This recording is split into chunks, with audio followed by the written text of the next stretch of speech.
continue in the 17th letter, and what we are trying to grapple with, wrap our minds around. You know, there's 3 different dimensions of existence. Well, 3 for us, let's say. You know, angels and souls, different dimensions. But for us, there is this physical world that we all know and love, maybe hate, I hope not. There is where our soul goes after our time here. That's called the Garden of Eden, Gan Eden. And then there is where we all ultimately end up, is the Messianic era, the times of Moshiach, and even in that there's different parts to that, different time periods. The first time period where there will be no war, there will be no famine and jealousies, and then ultimately there's the second part of Moshiach, which is resurrection of the dead, and so on and so forth. So those are the 3. Now, what is what we learned yesterday is that when we do an act of loving kindness, being charitable,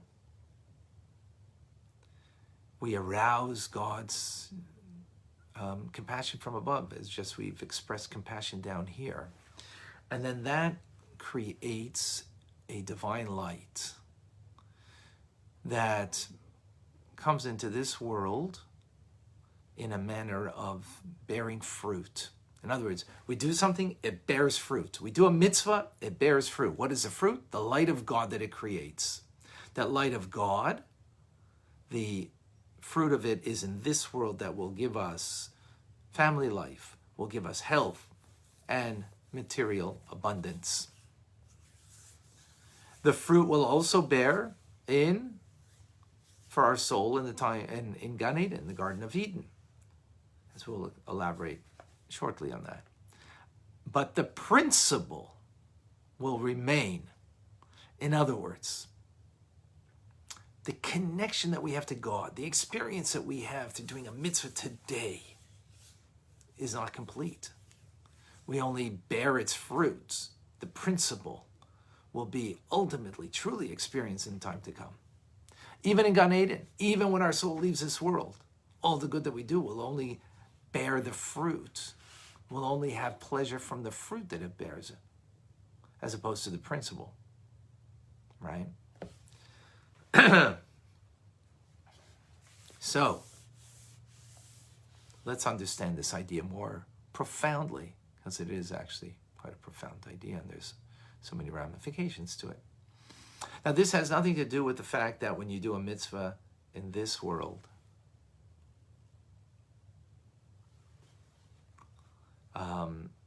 that when you do a mitzvah in this world, that you are bound up and one with God in the act of doing the mitzvah. That's something we learned in the first part of Tanya. Here we're going and explaining the consequence of the mitzvah, the far-reaching consequence, what it does, beyond the bond and the oneness we have with God in the act of doing the mitzvah, as we just explained in the 3 dimensions. So, putting aside what happens in this world, because that we already dealt with yesterday, the Alter Rebbe now will explain the difference between the souls in the Garden of Eden and what they have from the mitzvah that we perform here, as opposed to what we will have from the mitzvah that we perform now. And again, particularly, we're talking about the acts of loving kindness, the acts of being charitable, in particular, that we will have in the times of Moshiach. So Alter Rebbe brings from the sages, saying, quotes from the sages in the Talmud, that says that in the times of Gan Eden, where there's no eating and drinking, but we will be sitting with crowns on our heads, and it will take the light and the radiance of the divine presence. Now, of course, it's a metaphor. Not going to actually have a physical crown because it's only a soul. So a soul doesn't have doesn't need a physical crown because, physical, right? But what is the metaphor of a crown? A crown is something that's encompassing, on top of the person, beyond the person, encompassing. It's called in Hebrew, keser. Keser, also the word koteres, which means like a crown to the column, right? So, like when the Holy Temple was built by King Solomon, as it says, that there were crowns on the top of the columns. So, what does this crown mean? What is a crown? What is the metaphor of a crown? So this sphera of keser is an intermediary. It's an interface. What's an interface? What's an intermediary? Something that has something higher than itself and to connect it to something lower than itself. That's what an interface, that's what an intermediary is. So this is the divine attribute that interfaces between the Ein Sof, the limitlessness of God, God is emanator, and that which is emanated, beings in the world of Atzilus, which is an emanation. So there's the emanator and emanations.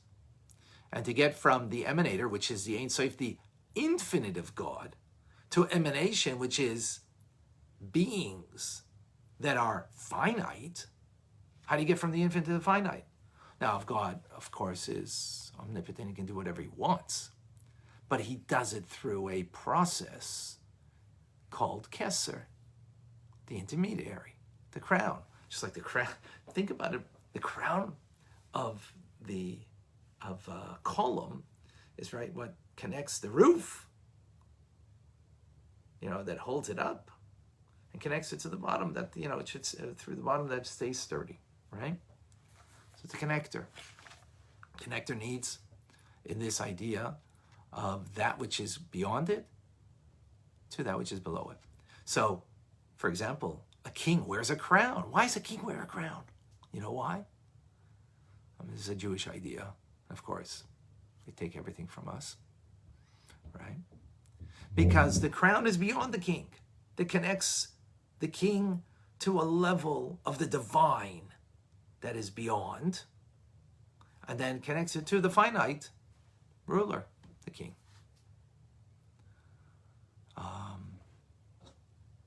That's the concept over here, right? Of course, that's been debased and degenerated through out the generations, but this is the concept the way it is in the divine order of things, right?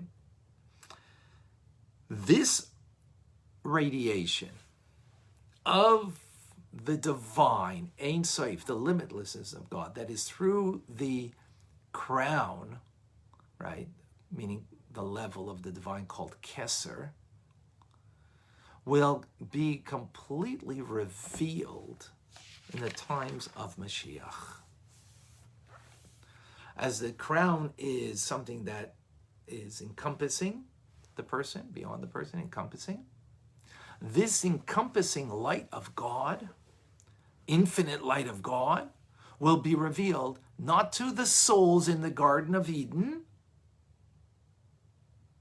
but to the souls in a body in the time to come, in times of Mashiach.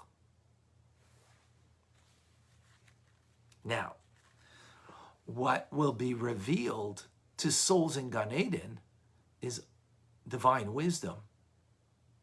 That also comes from Keser, right? Because it sits on the head. And that's what is revealed to the souls, our souls. That which we learn, the Tanya we're learning now, we're inspired, of course, and we understand. but our soul is not fully vibrant from it. But our soul will be fully, well, I don't know, fully is not the right word, but will be vibrant from it. We'll experience it. We'll have the pleasure from it in Gan Eden. But it will have a pleasure of that which we comprehend now. We will truly get it in Gan Eden. So much so there will be such a pleasure from it. We'll have such a pleasure from it. But we will have a pleasure from a contracted light, not the infinite light. We will only have from the Chokhmah, right? And Chokhmah comes from Keser, from the crown. It comes, as Chokhmah is called, Mi'ayin Timotze. It comes from Ayin. It comes from the, so to speak, nothingness. And Keser, relative to the wisdom, the divine wisdom, is a greatly contracted divine light. Where it comes from is beyond, because remember, Keser, crown, is an interface that has a quality of the divine, has a quality of the divine, of meaning the infinite of the divine. Everything's divine over here, but the infinite of the divine, it has a quality of.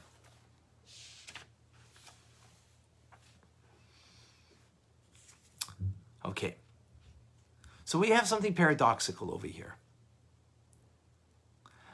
In Gan Eden, the Garden of Eden, we will experience from Keser comes Chokhmah, but only a limited, contracted light that we will have pleasure from. But in the time to come, Moshiach, where we will be souls in a body coming back here, right? Then we will experience Keser not as it's contracted, but as it funnels the Ein Sof, the limitless, the infinite of God, and we will experience that in the times of Mashiach.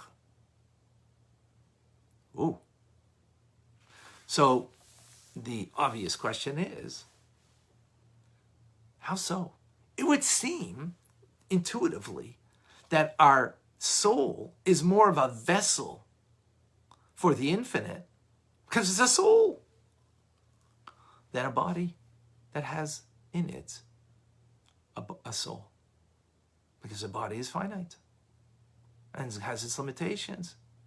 But we're saying, no, when will be the light of God truly revealed? In its infinite form will be times of Mashiach, a soul and a body.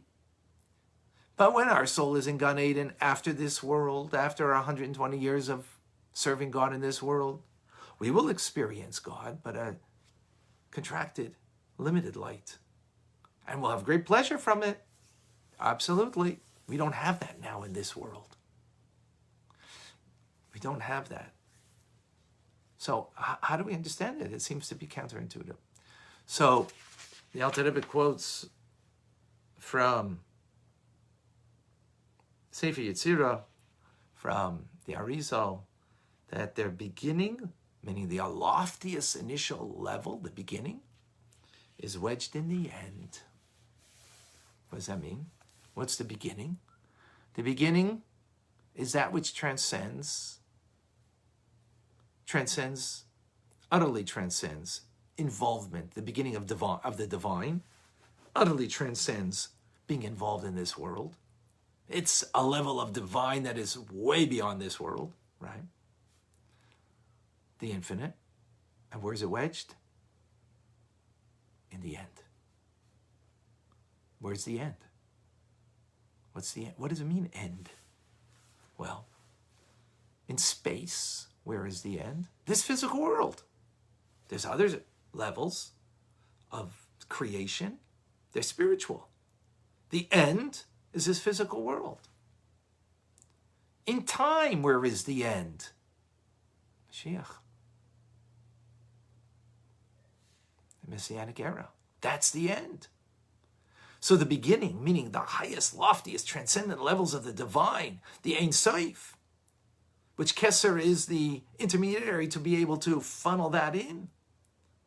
Where's it going to funnel into? Not Garden of Eden.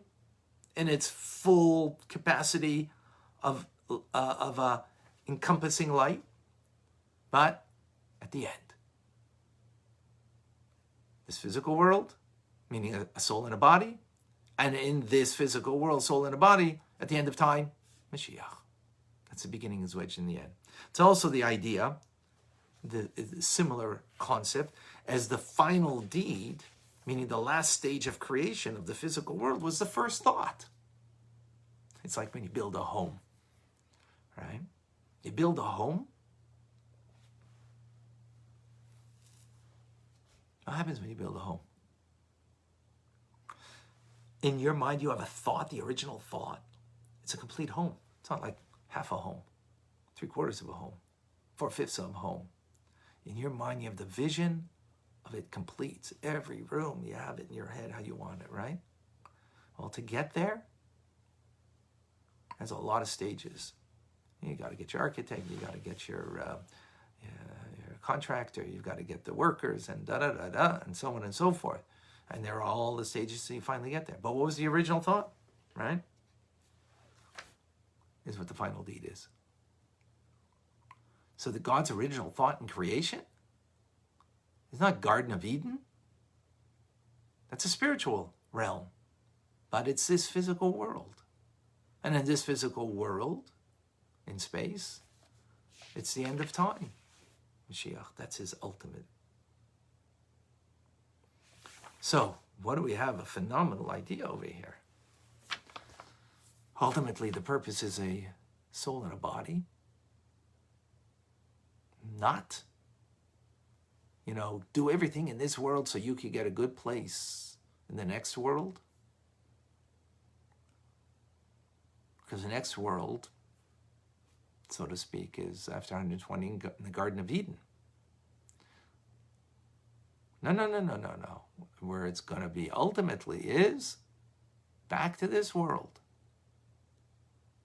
as a physical body, as a soul and a physical body. And then we will have the true experience of the divine. Now,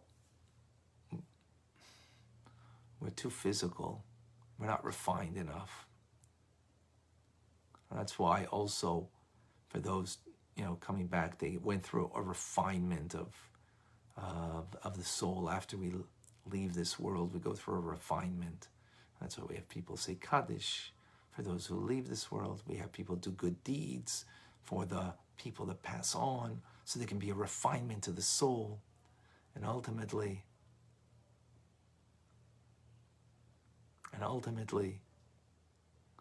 it will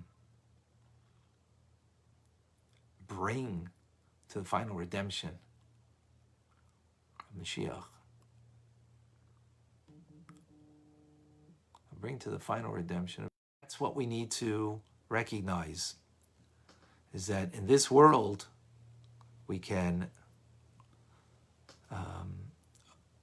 accomplish a lot. Because in one mitzvah that we do, and that will be in tomorrow's class,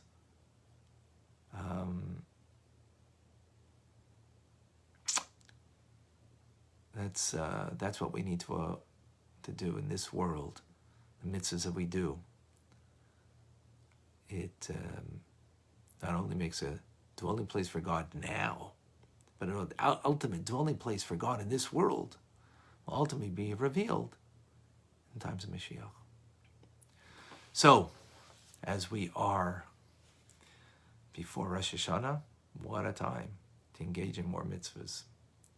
And in particular, the mitzvah of tzedakah, of charity, which we'll speak about tomorrow, how this ties in with that. But stay tuned. In the meantime,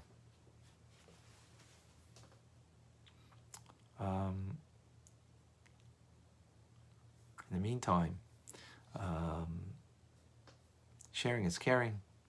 Share this with others so they can have.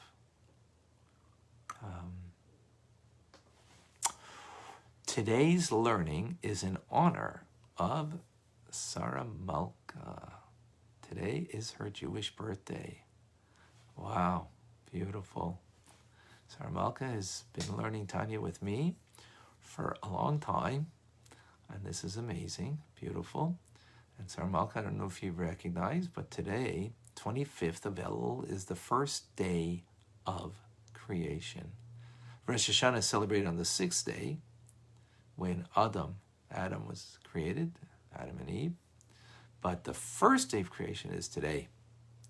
So, a mazel tov to you.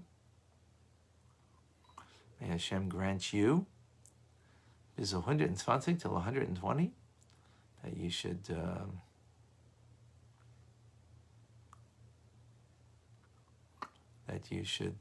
go from strength to strength. Hashem should give you all your heart's desire for good, and plenty in spirit and in material things, and all wonderful good things. All right, beautiful. All right, folks. Don't see any questions here.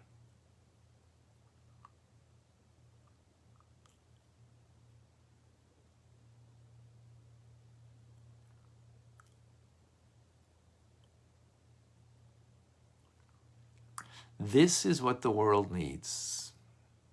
The teachings of Tanya. If we really want to change the world for good. So please share. I'm Rabbi Ronnie Fine, coming to you from my home in Montreal, Canada, where it's a privilege and a pleasure to share with you the Tanya. Have a wonderful day.